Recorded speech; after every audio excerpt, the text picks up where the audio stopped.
여러분 안녕하세요. 네. 자, 인강드립에서 하는 기출문제, 부동산 공법 해설 강의를 시작을 하겠습니다. 여러분 그 기출문제 해설 강의를 들으시고요. 네, 그 이론 총정리 강의를 이제 들으신 내용 중에서 자, 어떤 테마가 출제에 어떤 형식으로 반영됐는지 출제 개형을 파악할 수도 그렇게 하시고요.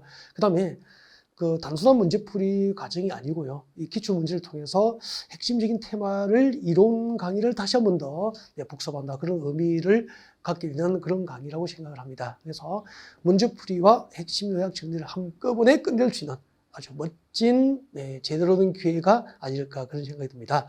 자, 문제를 풀어가면서 또 필요한 소통을 하기로 하고요. 자, 문제를 일단 한번 풀어볼까요? 자, 여러분 기출문제집 부동산 공법 254페이지 오시면 됩니다. 254페이지 오셔서 자, 1번 문제를 같이 볼 수 있도록 하겠습니다. 자, 국토기법상 아래 내용을 뜻하는 용어는 자, 우리 그 진짜 낯설지 않게 많이 연습을 했던 그런 지문이 됩니다. 그죠? 네. 자, 도시군 계획 수립 대상 지역의 일부에 대해서 토지용을 합리화하고 그 기능을 증진시키고 미관을 개선하고 양호한 환경 확보 등을 하며 또 그 지역을 체계적 계획적으로 관리할 목적으로 수립하는 도시군 관리 계획은 뭐죠?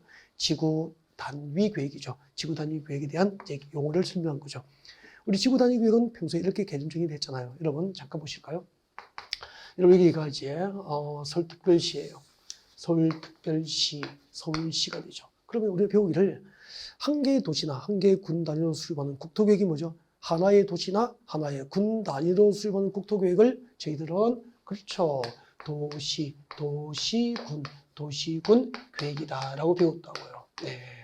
그래서 서울시는 관할구역 전부를 대상으로 서울시 도시군 계획이 수립되어 있다라고 되는 거죠. 그리고 강원도 평창군은 평창군 관할구역 전부를 단위로 해서 하나의 평창군 도시군 계획이 있는 거죠. 네. 자, 이렇게 하나의 도시나 군 관할구역 전부를 단위로 하는 국토계획이 도시군 계획이라면은 자, 여기가 서울시 녹지지역이에요. 녹지지역입니다. 용도지역이 녹지지역이죠. 녹지지역이고, 그럼 녹지지역은 두 개의 용도지역을 묶겠습니다. 두 개. 그린벨트, 개발제한구역과 도시 자연 공원구역으로 보통 묶여 있잖아요. 그럼 만약에 자, 이 빗금진 부분이 녹지지역이면서 동시에 그린벨트, 개발제한구역으로 이중으로 묶여 있다고 봅시다. 그린벨트로 이중으로 묶여 있는 거죠. 녹지지역이면서 개발제한구역으로 묶여 있어서. 그런데 자, 서울시 녹지지역에 지정된 그린벨트가 이만큼 보십시오. 이만큼이 그린벨트에서 해제가 된 거죠. 그러면은 잘 보십시오. 자, 이번에 자, 그린벨트가 해제된 지역은 서울시 도시군 계획 수립 대상 지역 중 일부잖아요. 이렇게 도시 또는 군 관할 구역 중 이 일부 지역 단위를 무엇이라고 합니까? 지구 단위라고 하잖아요.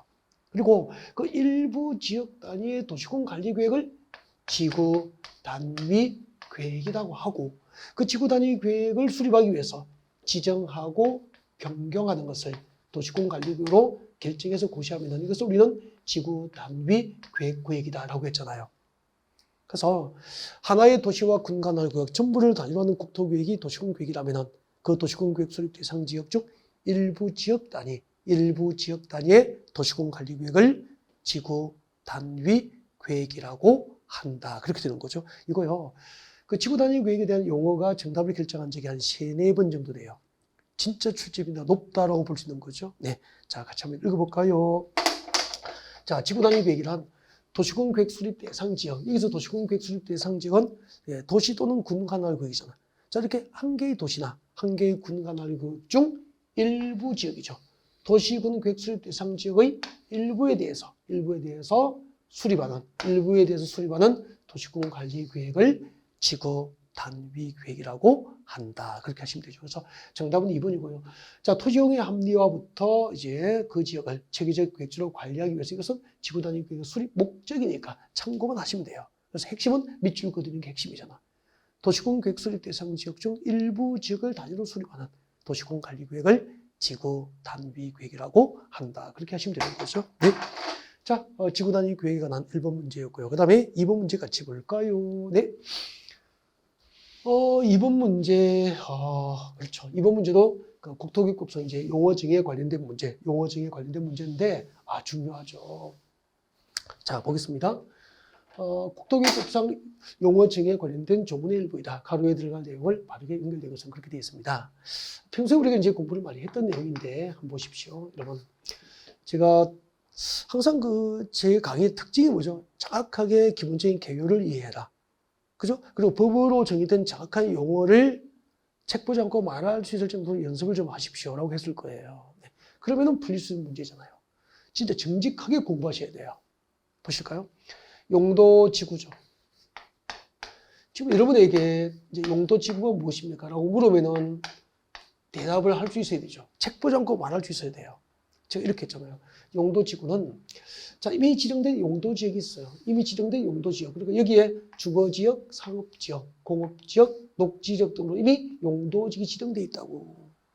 이렇게 자, 이미 주거 지역, 상업 지역, 공업 지역, 녹지 지역 등 용도 지역이 지정되어 있는데 이 지정된 용도 지역 안에서 건축 제한, 지정된 용도 지역 안에서의 건축 제한을 더욱더 강화 내지 완화 적용할 목적으로 도시공 관리구로 결정 고시된 지역을 무엇으로 봅니까? 용도 지구로 가면 돼요. 용도 지구. 그래서 용도 지구가 무엇입니까? 라고 하면 꼭 넣어서 대답해. 이걸 꼭 넣어서 대답해야 되죠. 이미 지정된 용도 지역, 지정된 용도 지역의 지정으로 달성할 수 없는 부수적인 목적을 달성하기 위해서, 즉 주거 지역, 상업 지역, 공업 지역, 녹지 지역 등 용도 지역의 지정으로 달성할 수 없는 부수적인 목적을 달성하기 위해서 그 용도 지역 안의 건축 제한을 더욱더 강화, 용도 지역 안에서 건축 제한을 더욱더 강화 내지 완화 적용할 목적으로 도시공 관리구로 결정 고시된 지역을 용도 지구라고 합니다. 그다음에 용도 구역이 무엇이냐면 용도 구역 보십시오. 용도 구역은 이미 주거지역, 상업지역, 공업지역, 녹지지역 등으로 용도지역이 지정되어 있어요. 그 용도지역 위에 부가적으로 용도지구도 지정되어 있죠. 그 용도구역은 이 지정된 용도지역과 용도지구의 지정으로 달성할 수 없는 특별한 목적 달성을 위해서 그 용도지역과 용도지구 안에서 건축 제한을 더욱더 강화 내지 완화하여 따로 정할 목적으로 도시군 관리구로 결정 고시된 지역을 뭐라고 합니까? 이것을 용도구역이라고 개념을 정의하잖아요. 나란히 적어보니까 용도지구하고 용도구역은 완전 다르죠. 지정된 용도지역 안에서 건축 제한을 강화 내지 완화 적용할 목적으로 용도지역에 부가적으로 지정합니다. 뭐죠? 용도지구. 지정된 용도지역과 용도지구 안의 건축 제한을 강화 또는 완화 적용하여 따로 정할 목적을 지정합니다. 뭐죠? 용도구역. 그렇게 되는 거죠. 그러면 자, 이쪽으로 와보세요. 이제 용도지구란 토지의 이용과 건축물의 용도, 건폐율, 용적률 등 높이 등에 대한 용도 지역의 건축 제한을, 이 제한은 건축 제한, 건폐율, 용적률 제한을 말하는 거죠. 자, 이렇게 지정된 용도 지역 안의 건축 제한을 더욱더 강화하거나 완화 적용함으로써 그 용도 지역의 기능 증진 그리고 경관 안전 등을 도모할 목적으로 도시공 관리구로 결정 고시된 지역을 뭐라고 한다? 용도 지구라고 한다. 핵심이 그죠. 지정된 용도 지역 안에서 건축 제한을 더욱더 강화 또는 완화 적용하여서 그 용도 지역의 기능을 증진시키고 경관 안전 등을 도모할 목적으로 도시공 관리구로 결정 고시된 지역이 용도 지구가 되는 거죠. 그래서 기역은 용도 지구, 니은 두 곳은 뭐죠? 용도 지역이 들어가야 되는 거죠. 그러니까 용도 지구에 대한 법상 정의를 정확하게 그대로 출제에 반영한 거죠. 30회니까 최근의 출제 문제가 이렇게 나오는 거죠. 그래서 진짜 용도지구하고 용도구역 등 지정의 개념은 용도지구와 용도구역의 개념은 이렇게 책 보지 않고 말하는 연습을 좀 하셔야 본인 시험에 대한 대비가 될 수 있겠다. 그죠? 네. 1년 공부하시고도 용도지구가 뭐죠라고 물으면 책 보지 않고 말 한마디 못하면은 무엇인가 좀 우리 잘못됨이 있는 것 같죠? 네. 자, 여러분 잘하셨고요. 자, 정답은 용도지구에 대한 용어 정의였다. 그렇게 볼 수 있습니다. 자, 그 다음에 이제 다음 문제를 한번 보실까요? 네, 다음 문제 3번 문제 보죠. 국토교육법상 시장 군수가 주민의 의견을 들어야 하는 경우로 명시되어 있지 않은 것은 이것도 연습 참 많이 했거든요. 야, 30비 들어갔잖아. 그럼 저와 같이 수업 들으신 분, 이거 진짜 연습 많이 하거든요. 여기서 핵심이 뭐냐면 4번하고 5번의 그 지정 절차를 비교하는 거. 여러분, 기반시설 부담구역과 개발 밀도 관리구역은 도시공 관리구역으로 지정과 변경을 결정해야 될 용도 구역이 아니에요. 맞죠? 그래서 자 그렇게도 출제가 많이 됩니다. 개발 밀도 관리구역과 기반시설 부담구역은 구역이라는 글자는 들어갔지만 도시공 관리구역으로 지정과 변경을 결정해야 될 용도구역은 아니에요. 맞죠? 그러면 도시공 관리구역으로 지정과 변경을 결정해야 될 용도구역은 뭐가 있죠? 개발제한구역, 도시자원공구역, 시가보전구역, 수단정보구역. 하나가 또 뭐죠? 입지규제 최소구역. 이 5개만 입지규제 최소구역까지 이 5개는 도시공 관리구역으로 지정과 변경을 결정해야 될 용도구역이에요. 근데 성장관리구역구역, 개발밀도관리구역, 기반시설부담구역은 도시공관리구역으로 지정과 변경을 결정할 수 있는 용도구역이 아니라는 게 특징이에요. 그래서 이 지정과 변경을 도시공관리구역으로 지도지사가 대도시장이 결정고시를 못하는 거야. 못하고 누가 지정합니까? 서울에서는 서울시장이, 인천은 인천시장이, 부산은 부산시장이, 영주는 영주시장이, 평창군은 평창군수, 관할 시청군직에서 지정한다 이 말이에요. 그때 그러면 이제 기반시설 부담구역을 지정할 때는 특징이 뭐냐면 여러분 기반시설 부담구역은 신도시 개발 지역에서 필요한 기반시설을 제대로 확충할 목적으로 지정하잖아요.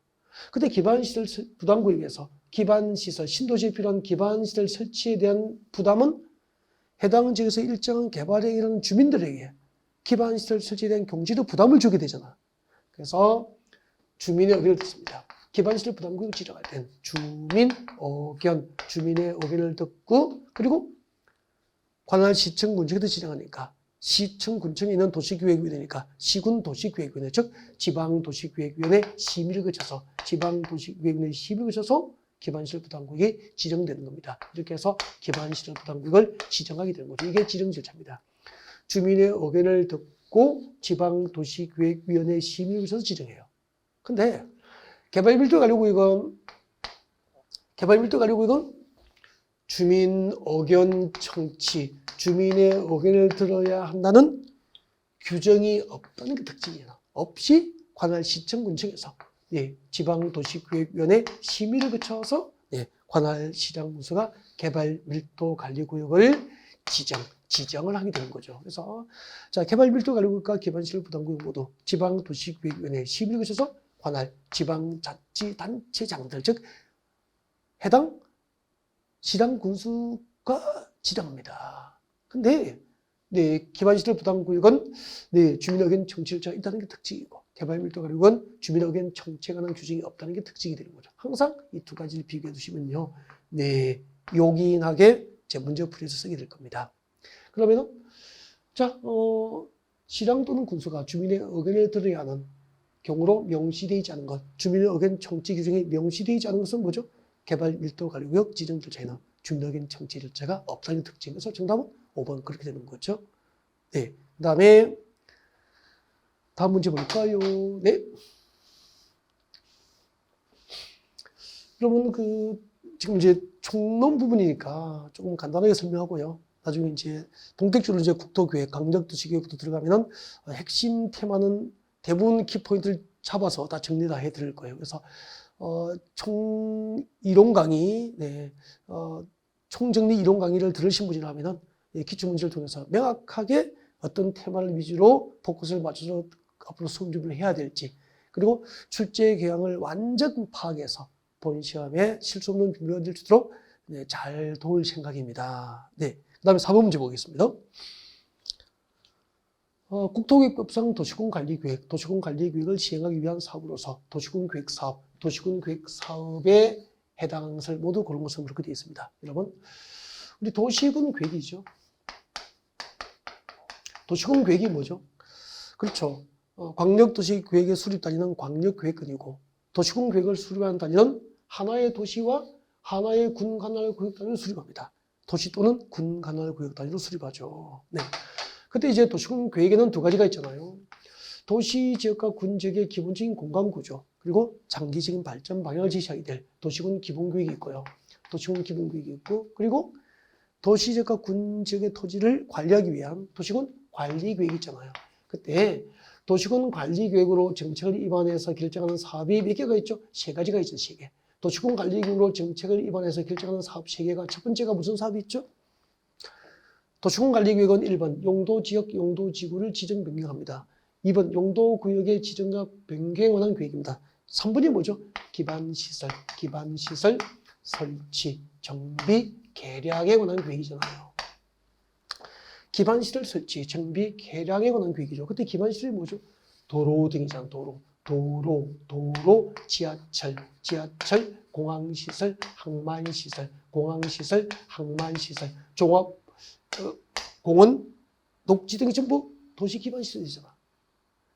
자, 이 도시지역과 군지역에다가 도로, 지하철 등 기반시설을 설치할 때는 도시군 관리계획으로 정책을 입안해서 설치를 결정하여 고시를 하게 되잖아요. 자, 이렇게 도로, 지하철 등 기반시설 중에서 도시군 관리계획으로 결정된 시설을 무엇이라고 합니까? 그것을 우리는 용어정의에서 배웠죠.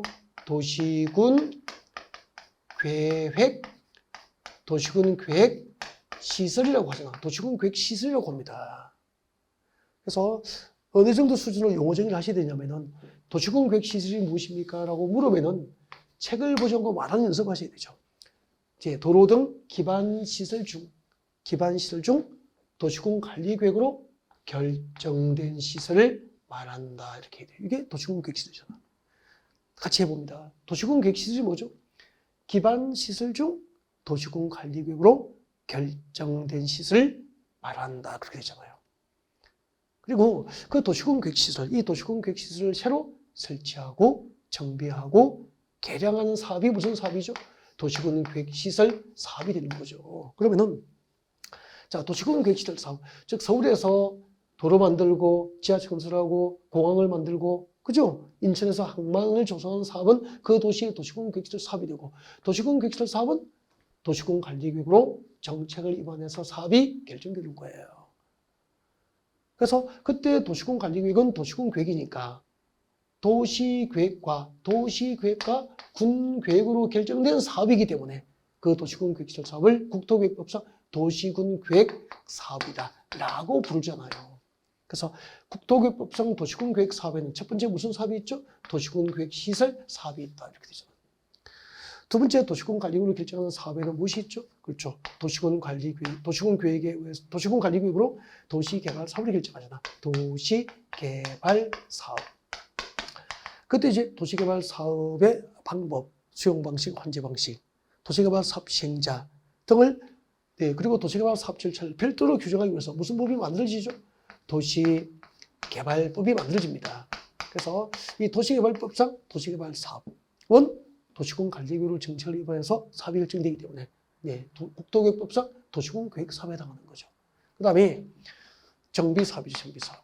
신도시 개발하고 이제 신도시 입주하고 30년, 40년 지나면 건물이 노후화되니까 재건축, 재개발하잖아. 재건축, 재개발이 뭐죠? 정비사업이죠. 그때 정비사업 시행자, 정비사업 시행 방법, 정비사업 시행 절차는 국토계획으로 정하지 않고 도시 및 주거 환경 정비법이죠. 도시 및 주거 환경 정비법으로 규정하잖아요. 그럼 보십시오. 자, 도시군 계획시설 사업은 그 사업 시행 방법과 절차를 이 법, 국토계획법에서 정합니다. 국토계획법이죠. 국토계획법에서 정하잖아요. 그래서 자, 국토계획법상 도시군 계획시설 사업과 도시개발법상 도시개발 사업과 그리고 도시 및 주거 환경 정비법상 정비 사업의 공통점, 이 세 가지 사업의 공통점은 전부 도시군 관리계획으로 정책을 입안해서 사업이 결정됩니다. 그래서 이 세 가지 사업을 국토계획법상 도시군 계획 사업이라고 하는 거죠. 자, 29회 때 시험 문제입니다. 자, 국토계획법상 도시군 관리계획을 시행하기 위한 사업으로서 도시군 계획 사업, 도시군 계획 사업, 도시계획과 군계획으로 결정된 사업은 세 가지가 있죠. 국토계획법상 도시군 계획시설 사업과 도시개발법상 도시개발 사업과 도시 및 주거환경 정비법상 정비 사업이 있죠. 기역, 니은, 디귿. 기역, 니은, 디귿이니까 5번이 정답 그렇게 되죠. 국토교육법상 도시공교육 사업에 해당하는 것을 모두 고르십시오. 그런 문제였습니다. 네. 이렇게 기본적인 문제도 40문제 중에서 한 5개는 나와요. 그러면 5개는 그냥 잡을 수 있잖아요. 네. 자, 그러면 이제 이 정도에서 우리가 이제 본격적으로 기출 문제를 풀어가게 될 단원별로 기출 문제를 풀어볼 수 있는 이제 준비 운동을 마쳤기 때문에 이제 257페이지 네, 국토교육에서부터 이제 본격적으로 관련된 문제를 다시 한 번 더 이제 풀어가면서 진도를 달려보겠습니다. 네. 그다음에 이제 풀어볼 문제 제가 화면에 띄워드릴 테니까 제가 7번 정리할 때 여러분 한번 읽어보세요. 네. 자, 지금부터 이제 국토교획, 즉 광역도시계획이나 도시군계획 그리고 도시군기본계획과 도시군관리계획 문제를 풀어볼 수 있도록 그렇게 합니다. 국토계획과 관련된 문제는 총 40문제 중에서 상당히 출제 문항수가 많죠. 5문제 내지 8문제가 매년 출제가 되고 있으니까 출제 비중이 상당하다라고 볼 수 있구나. 그죠? 그러면 자 관련된 문제를 이제 확인하겠습니다. 자, 광역도시계획과 관련된 문제가 되고요. 자, 여러분 한번 제가 칠판 정리할 때 한번 읽어보세요. 네, 읽어보시고 자 그러면은 바로 해설을 드리겠습니다. 자, 광역계획권이 둘 이상의 도 하나에 걸쳐 있을 경우에는 해당 도지사들은 공동으로 광역계획을 지정해야 한다. 틀렸잖아요. 여러분 그 광역계획권은 지정권자가 핵심이에요. 핵심. 매년 핵심으로 강의합니다. 잠깐 한번 봐요. 이걸 이제 광역계획권의 지정권자를 무조건 외우는 게 아니고 단순 암기는 제가 싫어하잖아요. 원리. 여러분 중앙정보가 있습니다. 중앙정보. 우리 부동산 국고에서 중앙정보는 누구죠? 대표적으로 이제 상징적으로 국토부 장관이 중앙정부, 중앙행정기관장을 대표하잖아, 국보에서. 그리고 이제 중앙행정기관장 아래에 이제 지방자치단체가 있죠. 광역자치단체가 있고, 광역자치단체가 있고, 그리고 기초자치단체가 있잖아요. 그죠? 기초자치단체가 있습니다. 이 두 개가 뭐죠? 지방자치단체, 지자체에 되는 거죠. 지자체, 지방자치단체는 두 개가 있습니다. 근데 이제 광역자치단체는 5개가 있어. 정확하게 외우셔야 되죠. 광역자치단체 5개 어떻게 되죠? 서울특별시, 6대 광역시, 세종특별자치시, 특시, 그리고 제주특별자치도, 특도, 그리고 도가 있죠, 도. 이 5개를 줄여서 무엇이라고 그래요? 시도라고 합니다, 시도. 그리고 그 5개 기관장을 시도지사. 전국 시도지사 회의하면 이 5개의 멤버가 전국 시도지사 회의에 참석하는 거예요. 그 다음에 이제 기초자치단체는 누가 있죠? 시장, 군수, 구청장, 군수, 구청장은 기초자치단체장이 되고요. 이때 구청장은 자치구의 구청장이죠. 그러니까 쉽게 얘기해서 지방자치단체로서 자치권을 가지고 있는 구를 말하게 됩니다. 특별시, 광역시는 구. 그러니까 서울특별시, 강남구, 인천광역시, 연수구, 그죠? 부산광역시 해운대구 이런 구가 지방자치단체로서 자치구를 가진 자치구가 되는 거죠. 그러면은 한번 보자. 자, 이렇게 이제 그 행정조직 체계를 최소한 이렇게 기본을 딱 세워놓고 그러면 이제 광역계획의 지정권자 복습해 봅시다. 한번 보십시오. 그럼 여기 서울이에요. 서울시. 집중하세요. 서울시. 여기는 경기도 파주시입니다. 경기도 파주. 경기도 연천군입니다. 물론 서울하고 많이 떨어지지만 그냥 예를 이렇게 들게요. 뭐 안에 경기도 고양시 등도 포함될 수 있습니다. 파주도. 자, 그럼 보십시오. 자, 이렇게 파주, 연천, 서울을 묶으면 뭐죠? 광역계획이 되잖아. 그럼 제일 중요한 것은 광역계획을 누가 지정할까? 이걸 외우지 말라는 거죠. 그럼 봐요. 이때는 광역계획을 어떻게 지정할까? 국회에서 법률로 정한 거죠. 이게 입법, 법을 만든 원리예요. 자, 왼쪽은 서울시, 오른쪽은 경기도잖아. 그럼 어느 한쪽에 시장, 서울시장이나 경기도지사가 일방적으로 지정할 수 있는 관할 구역을 범위를 넘어버렸잖아. 어느 한쪽에 시장과 도지사 지정을 못해. 그래서 광역계획이 2개의 시도 관할구에 걸쳐서 지정된 거에는 시도 관할구에 걸쳐서 광역계획을 지정하면은 어느 한쪽에 시장과 도지사가 지정 못하니까 위에서 누가 지정하죠? 국토부장이 지정합니다. 그래서 광역계획이 2 이상 시도 관할구에 걸치게 된 경우 광역계획은 누가 지정하죠? 국장, 국토교통부 장관이 광역계획을 지정합니다. 이 그림을 꼭 기억하시라니까. 그 다음에 그럼 여기는 경기도 파주시예요. 여기는 경기도 연천군이에요. 경기도 연천군이에요. 파주 연천을 묶었어. 이것도 뭐죠? 광역괴권이 되잖아. 이때는 파주시장, 어느 한쪽에 파주시장이나 연천군수가 일방적으로 지정할 수 있는 관할구역을 넘어버렸잖아요. 그럼 파주와 연천이 포함된 파주시는 여기잖아. 특별시광역시, 특별자치단체시니까 여기 기초자치단체잖아요. 연천군도 여기에 해당되잖아. 그럼 파주시하고 연천군이 포함된 광역자치단체는 특별시입니까? 광역시입니까? 도입니까? 경기도, 도잖아, 도. 그래서 광역계획권이 같은 도 관할구역 안에 두 개 이상의 시군을 대상으로 광역계획이 지정된 경우에는 누가 지정합니까? 그때는 경기도지사, 관할도지사, 관할도지사가 광역계획권을 지정해야 한다. 이렇게 법을 만든 거죠. 이런 입법 원리로 광역계획권의 지정구조는 누구죠? 국토교통부 장관. 둘 이상의 시도 관할구역에 걸친 경우 지정구조는 국토교통부 장관. 광역계획권이 도 관할구역, 같은 도 관할구역 안에 두 개 이상의 시군을 대상으로 했을 때는 관할도지사가 지정합니다. 그래서 광역계획권의 지정권자는 국토교통부 장관 또는 도지사가 지정한다 이 말이에요. 이 두 개뿐이잖아. 이 두 개가 보통 문제 해결의 키예요, 키. 그러면은 여기 봐보십시오. 광역계획권에 관련된 설명으로 옳은 걸 찾아라. 1번. 광역계획의 둘 이상의 도니까 충청남도, 충청북도에 걸쳐서 광역계획이 지정된 거잖아. 그 어느 한쪽에 도지사가 일방적으로 지정 못하잖아. 위에 누구죠? 국토부 장관이 지정합니다. 그래서 두 개 이상의 도 관할구역에 걸치게 된 경우에는 해당 도지사들은 공동으로 광역계획을 지정하죠. 누가 지정하죠? 국토교통부 장관이 광역계획을 지정하게 되잖아요. 그 다음에 2번. 광역계획이 하나의 도 관할구역에 속하여 있을 경우, 이거잖아, 이거. 파주와 연천은 광역계획이 같은 경기도 관할구역에 속하여 있잖아. 누가 지정하죠? 그렇죠. 이때는 국토교통부 장관과 공동으로 광역계획을 지정 또는 변경한다. 누가 지정하죠?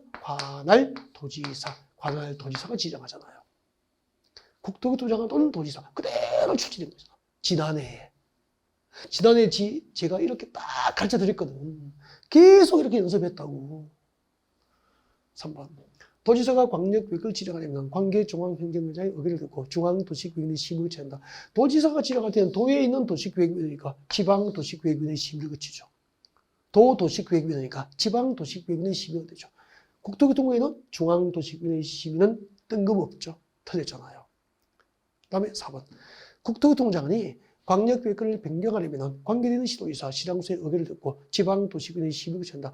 국토교통부 장관이 지정할 때는 국토교통부에는 중앙도시계획위원회 심의를 취하지 뜬금없이 지방도시계획위원회가 웬 말이냐. 틀렸잖아요. 5번. 중앙행정기관장, 시도지사, 시장구수는 국토교통부 장관 또는 도지사, 국토교통부 장관 또는 도지사는 지정권자잖아. 이 지정권자에게 광역계획의 지정과 변경을 요청할 수 있다 없다? 있다. 그래서 정답은 5번 그렇게 됩니다.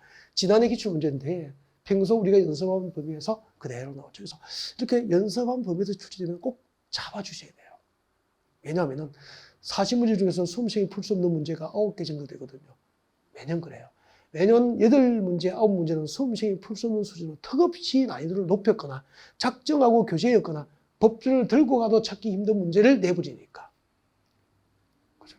그러면은 31문제는 꼭 배운 범위에서 연습한 범위에서 나오니까 그 중에서 잘 풀고 나머지 9문제는 몇 개를 찍어서 맞추면 되는 거잖아요.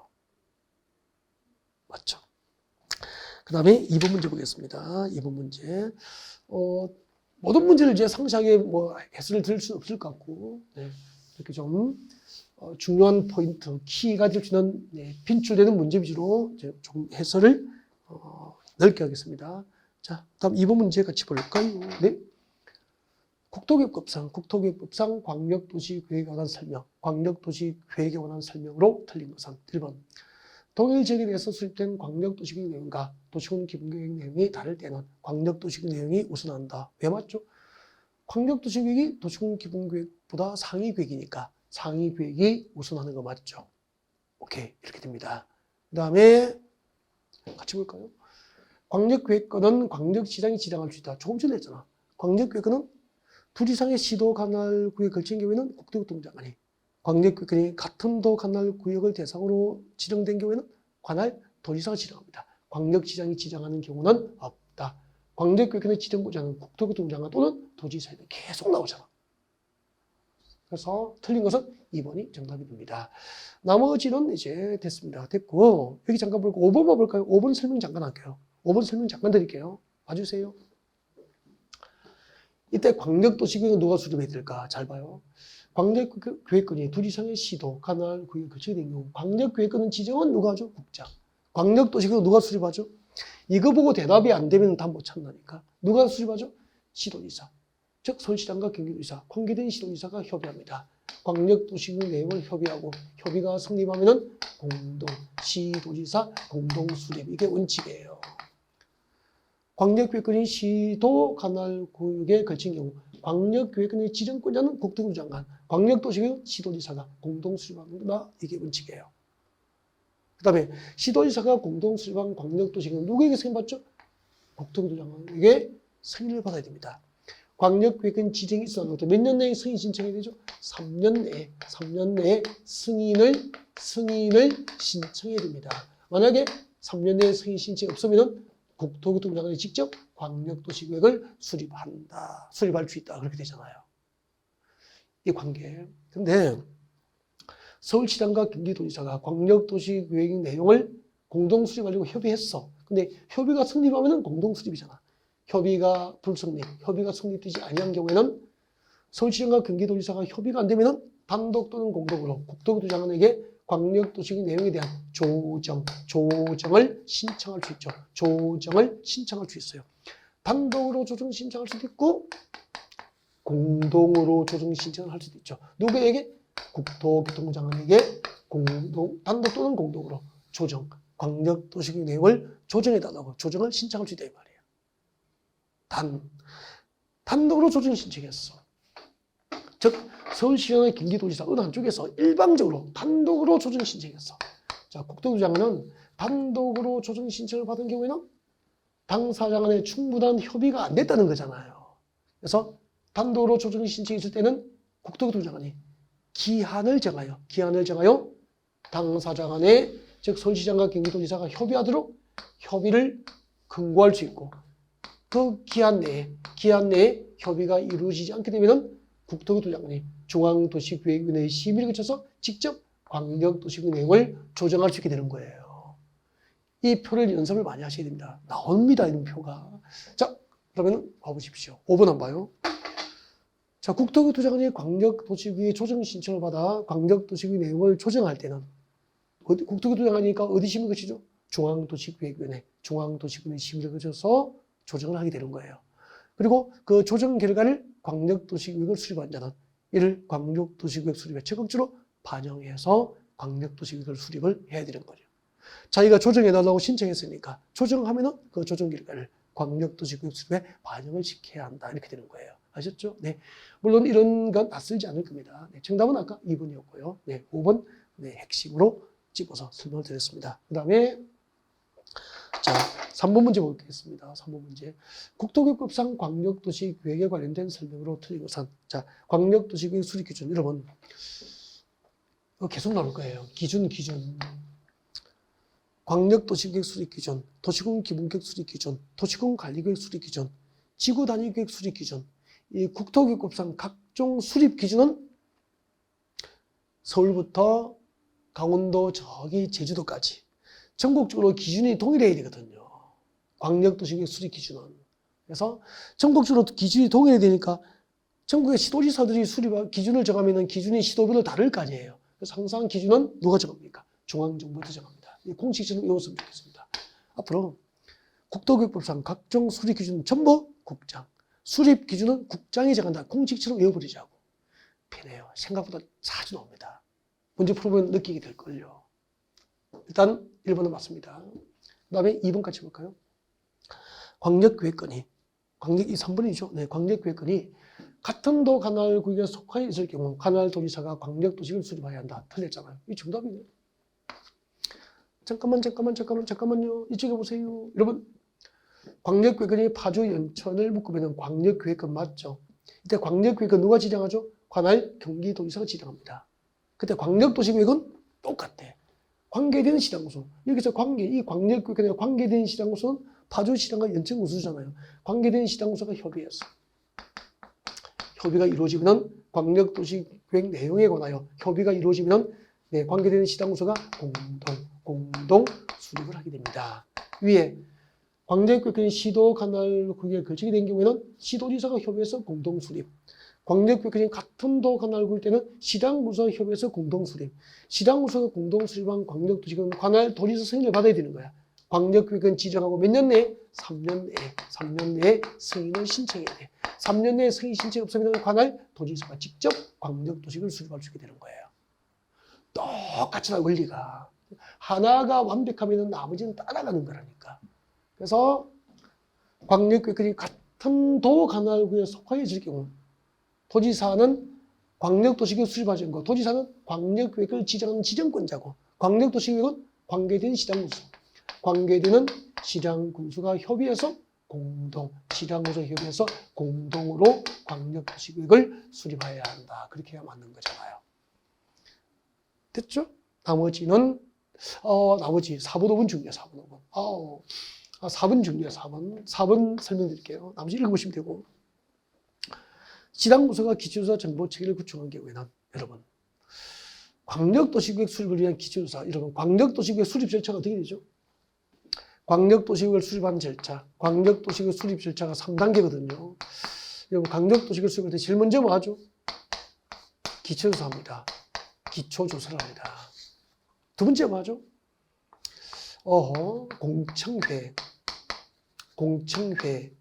공청회를 개최해서 네, 주민과 관계되는 주민과 전문가의 의견을 들고 의견 총치. 그리고 해당 지방자치단체, 관계되는 시도지사, 시장구수, 해당 지방자치단체나 지방의회 등 해당 지방자치단체나 지방의회, 지방자치단체, 광역교육원에 관계된 지방자치단체니까 시도, 시군, 지방자치단체와 그리고 지방의회 의견 듣습니다. 관계되는 지방자치단체 또는 지방의회 의견을 듣죠. 이렇게 세 가지 단계를 거쳐서 광역도시계획이 수립되잖아요. 근데 이제 광역도시계획을 수립하기 위한 기초조사는 이거죠. 기초조사가 뭐냐면은 얘기 한번 봐요. 서울, 파주, 연천을 묶으면 광역계획이잖아. 이 광역계획 단위로 장기적인 발전 방향을 제시하기 위해서 광역도시계획이 수립되잖아요. 그러면 이 넓은 지역, 서울만 해도 얼마나 넓어. 이 넓은 지역을 대상으로 장기적으로 한 10년, 20년 이후에 이 지역을 묶어서 어떻게 장기적으로 개발할 건지 계획을 하려면 이 지역의 인구, 산업, 교통, 토지용 상황, 환경, 주택에 관한 사항 등을 조사하고 측량해야 되는 거야. 이렇게 얻어진 조사 측량 활동이 기초조사인데 그 기초조사를 통해서 얻어진 정보는 많은 인력과 많은 시간을 투입해서 많은 자금을 투입해서 기초조사 결과 인구나 산업, 환경, 교육 요건 등을 조사 측량해서 정보를 얻었단 말이야. 그 정보가 일회용이 아니고 광역도시계획 수립을 위한 기초조사를 했다면 기초조사 정보체계를 의무적으로 구축해서 운영해야 됩니다. 기초조사 정보체계를 의무적으로 구축해서 운영하고 그 기초조사 정보체계가 구축된 경우에는 등록된 정보 현황을 5년마다 확인하고 변동사항을 체크해서 반영하라는 겁니다. 광역도시계획 수립 시 기초조사에 관한 기초조사 정보체계가 구축, 운영되어야 하고 만약에 기초조사 정보체계가 구축된 경우에는 그 변동사항을 5년마다 확인하고 그 결과를 반영해라는 얘기입니다. 좋은 지문이잖아요. 출제 가능성이 좀 있다는 거죠, 이 지문은. 그래서 이게 아마 여러분 기본세면 딱 두 가지를 묶여 있거든. 광역도시계획이 수립된 경우 기초조사에 관한 기초조사 정보체계를 기초조사 정보체계를 구축 운영해야 한다는 규정이 있고요. 그리고 기초조사 정보체계를 구축했다면 5년마다 변동사항을 확인하고 반영해라. 이 두 가지 법 규정을 항상 좀 기초조사에서 중요하다고 좀 기억을 하셨으면 좋겠어요. 아셨죠? 출제 가능성이 있다고 했으니까. 네. 자, 3번에 관한 해설이었고요. 그 다음에 광역도시계획 관련 문제가 너무 많다. 그죠? 네. 4번 문제. 4번 문제 보죠. 광역도시계획, 광역도시계획에 관련된 내용입니다. 틀린 것을 찾아라. 그렇게 되어 있죠. 틀린 것이 나올 때까지 읽어볼게요. 쉬우니까. 도지사는 시당구와 협의를 거쳐 요청할 경우에는 단독으로 광역도시를 수립할 수 있다. 맞습니다. 여기 봐요. 아까 잘 안 보이죠? 좀 밑에 적을게요. 좀 밑에다가 적을게요. 네. 재밌죠, 여러분? 보십시오. 자, 이게 경기도 파주, 연천, 파주시 연천군이에요. 연천군. 묶으면 뭐죠? 광역계획권이잖아. 그죠? 광역계획권. 누가 지정하죠? 광역계획권이 같은 도 관할구에 두 개성의 도시와 군을 묶었을 때는 누가 지정하죠? 관할도지사. 즉 경기도지사가 광역계획을 지정하게 됩니다. 지정권자는 경기도지사가 광역계획권의 지정권자가 되잖아요. 맞죠? 네. 그 다음에 이때 광역도시계획은 누가 수립하죠? 이때 광역도시계획은 관계된 시당구소, 즉 파주시장과 연천구소가 협의합니다. 광역도시계획 내용을 협의하고 협의가 성립하면 공동으로 광역도시계획을 수립합니다. 시도지사가 공동 수립하는 게 원칙이라는 거죠. 광역계획권이 같은 도 관할 구역을 대상으로 할 때 광역계획권의 지정은 관할도지사가, 광역도시계획은 시당군소 협의해서 공동 수립합니다. 시당군소 공동 수립한 광역도시가 누구에게 승인받죠? 관할도지사 승인을 받습니다. 광역계획권 지정이 있어서부터 몇 년 내에 승인 신청하죠? 3년 내에 승인을 신청해야 돼. 만약에 3년 내에 승인 신청이 없으면 누가 직접 수립하죠? 도지사, 관할도지사가 직접 광역도시를 수립할 수 있어요. 또 관계된 시당구소, 즉 파주시장과 연천구소 협의해서 경기도지사에게 공동 수립을 요청할 수 있어. 이럴 경우에는 시당군소하고 경기도지사가 공동 수립도 가능해요. 그 다음에 파주시장과 연천구소 협의해서 경기도지사에게 단독 수립을 요청할 수도 있어. 그러면은 요청을 받은 도지사가 파주시하고 연천군을 대상으로 하는 광역도시계획을 단독 수립하는 것도 가능해요. 다시 할게요. 광역계획이 같은 도 관할 구역의 두 개성의 도시와 군을 대상으로 지정된 경우 광역도시계획은 관계된 시당구소가 공동 수립하여 도지사 승인을 받는 게 원칙이라. 단 시당구소 협의해서 공동 수립을 요청하면 도지사와 시당구소가 관계된 시당구소가 공동 수립할 수도 있고 시당구소 협의를 거쳐 요청하면 관할도지사가 광역도시계획을 단독 수립할 수도 있다 이 말이에요. 그러면 여기 보십시오. 도지사는 시당구소가 협의를 거쳐 요청하면 단독으로 광역도시를 수립할 수 있다 없다? 있다. 관계된 시당구소가 협의를 거쳐 요청하면 공동 수립을 요청하면 도지사와 시당구소가 공동 수립할 수도 있고 시당구소 협의를 거쳐서 단독 수립을 요청하면 도지사가 단독 수립할 수도 있는 거야. 이렇게 시당군소가 협의를 거쳐 요청하여 도지사가 단독 수립한 이 광역도시계획은 중요해요. 국토교토부 장관의 도지사가 수립했지만 국토교토부 장관의 승인을 받지 아니한다. 여기까지 들어가면 이제 어려워지죠. 다시 할게요. 시당군수가 협의를 거쳐 요청하여 도지사가 수립한 광역도시계획은 도지사가 수립했지만 국토교토부 장관의 승인을 받지 않는다 이 말이에요. 알고 있어야 되죠. 알고 계셨죠? 일단 틀린 거 나올 때까지 풀어볼게요. 광역도시계획 수립기준 아까 했잖아. 수립기준 누가 정하죠? 국장. 그 다음에 광역도시계획 수립을 위한 공청회는 광역계획권 난이도 개최하되 필요한 경우에는 그 광역계획권을 수개의 지역으로 구분해서 공청회 개최가 가능합니다. 워낙 지역이 넓으니까 그렇죠. 그 다음에 4번. 국토교토부 장관은 광역도시계획을 수립했을 때는 직접 그 내용을 공고하고 일반인이 열람할 수 있도록 해야 된다. 틀렸습니다. 국토교토부 장관이 광역도시계획을 수립하면 직접 그 내용을 공고하고 일반인이 열람할 수 있도록 하는 게 아니고 그 광역계획에 관계되는 시도지사에게 관계중앙행정기관장과 시도지사에게 관련 서류를 송부 보내줍니다. 송부를 받은 자가 그 내용을 공고하고 일반인이 열람할 수 있도록 하게 됩니다. 아셨죠? 그래서 직접 공고하고 열람하게 하지 않는다는 거죠. 그래서 4번이 틀린 거죠. 정답은 4번 그렇게 되는 거예요. 네.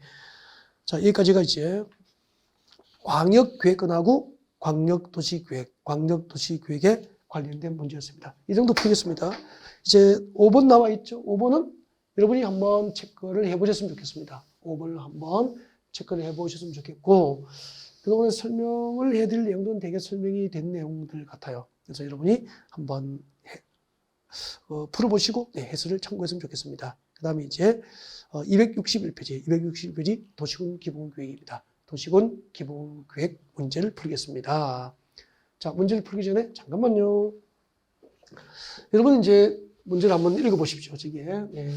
자, 제가 페이지 열어놨죠? 네, 열어둔 문제를 한번 읽어보시고. 자, 여기까지 하고요. 도시군 기본계획은 네, 또 다음 시간에 진도를 준비하겠습니다. 네.